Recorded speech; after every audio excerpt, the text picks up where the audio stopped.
So, hi Vinay, it's nice to have you here Likewise, mom. Thank you so much. and congratulations. Mm, Thank you. I mean, Please, it's all because of you. tell us about your profile, what you have done prior to your MBA, and where you will be joining. Yeah, sure. Prior to my MBA, that is my ISB stunt, I actually graduated in the year 2017 with BBA as my undergrad, that is Bachelor Administration, with finance as my core specialization. And while I was in the college, trading and investing was my hobby. So I chose to work in those kind of a role where I'm involved in more research oriented kind of a job, where I found equity research to be precisely in place.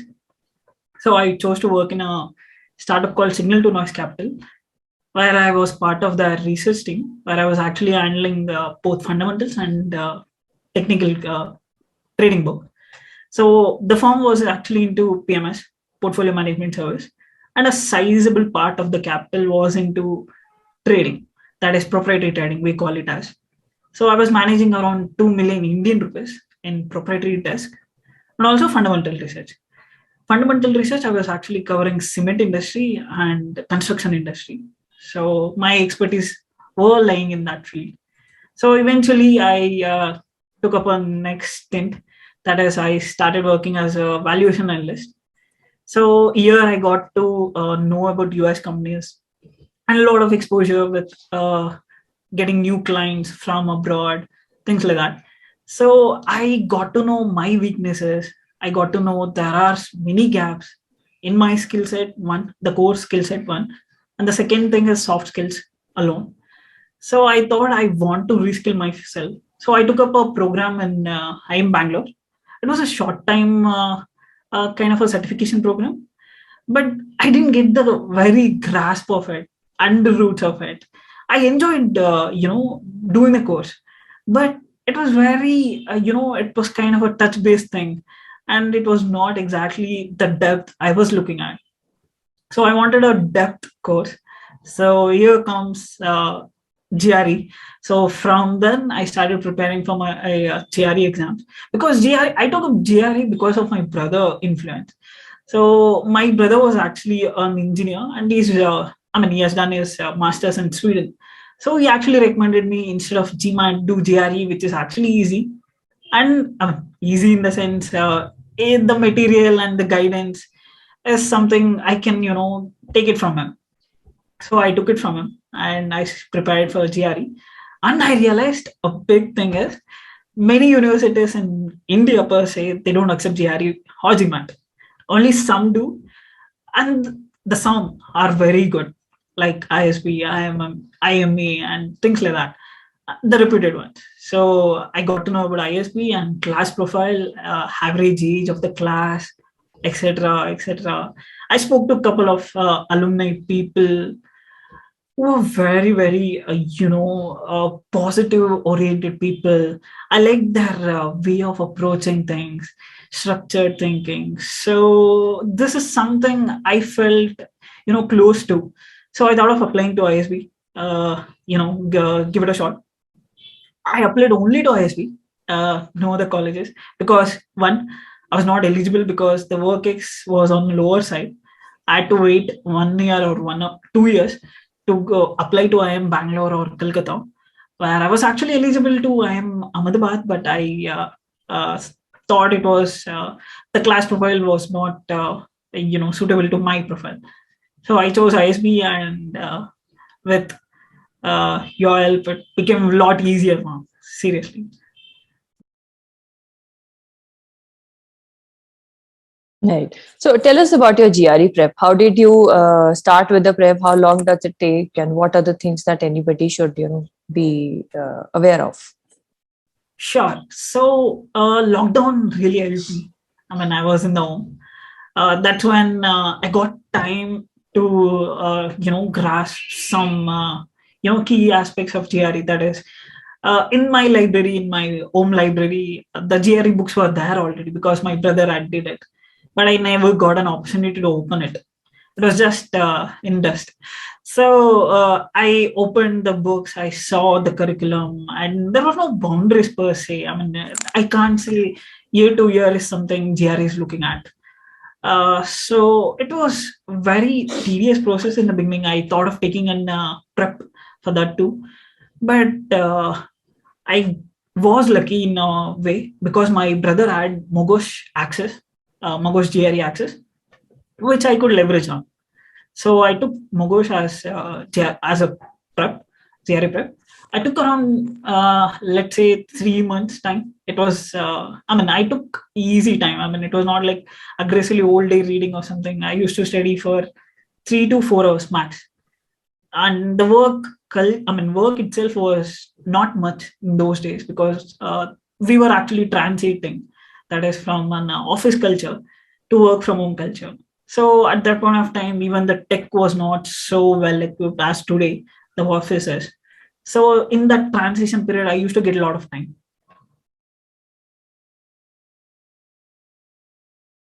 So I mean, Magosh helped me a lot, and I got the key concept from there. And Manhattan books, etc. I took a lot of mocks. Mocks was something which actually tells you what is your cup of tea. That is, what is your strength and what is your weakness. So I used to work upon that, and I took GRE in Feb 2021. So in terms of mocks, I took most of the mocks from Manhattan Prep. So it's, I mean, I went through traditional mode, I would say, nothing online, fully offline book. I took the book. I used to sit for 3 hours with no disturbance. I used to answer it. And whatever comes, it comes. I used to not, pretend, hey, I knew this, but I did a mistake. I was just being frank myself because there was no one to evaluate me. So that actually gave me a sense of realizing what I'm actually weak at, what I'm actually, I'm able to go forward. Quant was something I could actually easily grasp because most of my work was actually quant oriented or things of that sort revolving around. So quant was actually nearby, whereas verbal was little difficult to me. Was I did a small group of friends who are actually preparing for GRE2. So we used to do a discussion on Saturday evenings or something. So we could actually learn from each other. That actually helped.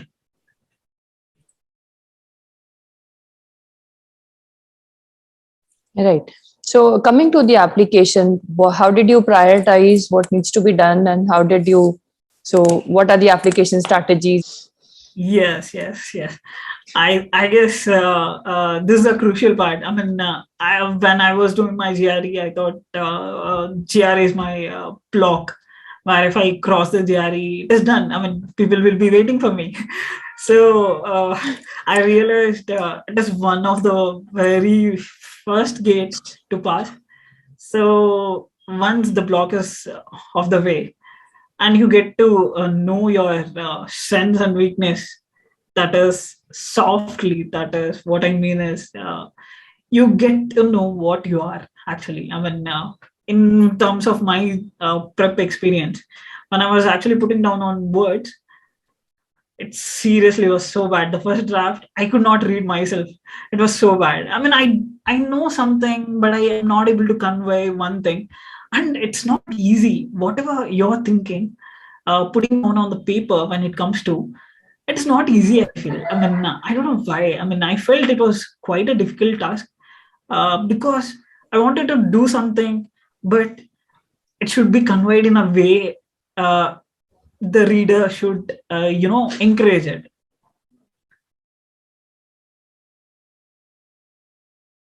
So the first thing was I drafted a vague essay where I put all my words without any filters, without any things in perspective.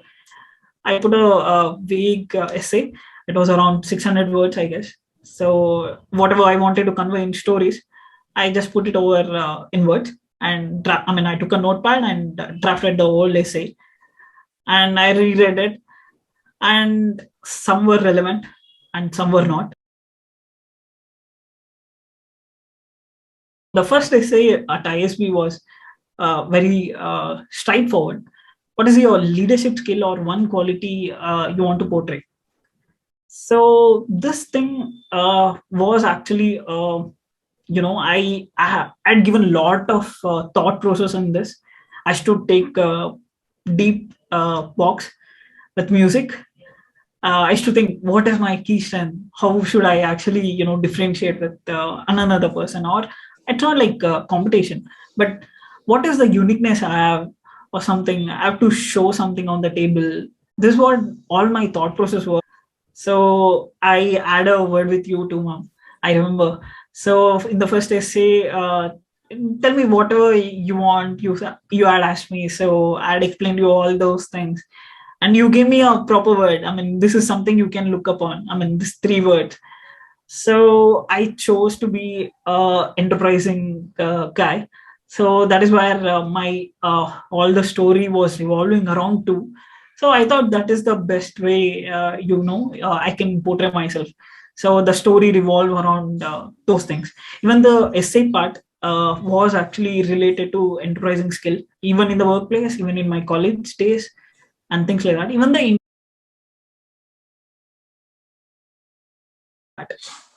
and the second essay, this is something you have to do before GRE, I guess. I mean, the second essay is actually it's also straightforward. What is your short-term and long-term goals, and how ISB will help you. So I think this actually should be done before GRE, but mine was different. I did it after GRE. I knew, vaguely something. I wanted to be this. I wanted to do this, etc. But I didn't have a proper plan, or I didn't have a proper, metric to measure it at least. So, I came across this model called T model. So it basically says you have to approach your skills in 2 ways. That is horizontal and a vertical. The vertical should be your technical skills and domain knowledge, and in those skills you want to go depth. That is why it is vertical. In horizontal way, you have to be open to many things. You have to learn across the domains, and horizontal is something I wanted to work on. But ISP gives me an edge where I can leverage all this domain skills, other domain skills. And I explained about peer group learning, clubs, whatnot. And it's always you are there for me. I mean, whatever mistakes I do, you are there to, correct me, or tell me a proper way or how it is looking, so that I can, go back to my drawing board. So it was a very fruitful journey, I would say. Yeah. And how many revisions would we have done to the essays? I think I don't even remember, ma'am. so many of them. Yeah. First one was very vague, and I shortened it. I don't even remember how many versions it went on to. It was like, in the Google, Right. shit. I used to put, Mom, I need help on this line. This is coming too many words. Mhm. So you're always there, Mom. So I don't think there was actually a limit. No, there's no limit. Yeah. So, how did you prepare for the interview? How was the experience at the interview? Yeah, sure. This is something very intriguing to me. So it came very late. I mean, for me, I was waiting around October. I didn't have any word from them. November 2nd, I guess, I got a, quote and unquote, your documents are incomplete. I uploaded the recent tag, GST. No, I'm sorry, IT filing or something. So, and then it was done. And the 7th of November, I got a mail from ISP. You have been invited to the interview. I vaguely remember it was first week of November. So 14th was the interview date, the D day. We call it. Immediately I called you up. What can be done and what needs to be, touch based on. So you gave me a structured way. Questionnaire. The first part was whatever the standard ones. or whatever the key ones, not a standard ones. Standard is a wrong word. What are the key aspects? What are the key things to look in one's profile? So that were actually an icebreaker. So I started prepping for the key ones. What are the key things they look at? I would say they are looking at three things, three buckets. The first bucket is, are you suitable for the code, or are you suitable for this culture? I mean, whatever it is. And with that, two perspective, quantitative and qualitative perspective. So quantitative is shown by your scores, your GRE or GMAT scores, or your, everything else. The qualitative aspects are the essays and the interview. So basically, the second bucket was fact checking. That is, they used to ask me, what is your key challenge in your workplace? How did you come to this position? How was your overall experience building this? Be prepared, but don't do it overly. That is, set of 40 questions or 50 questions, know every answer. I don't think it will work.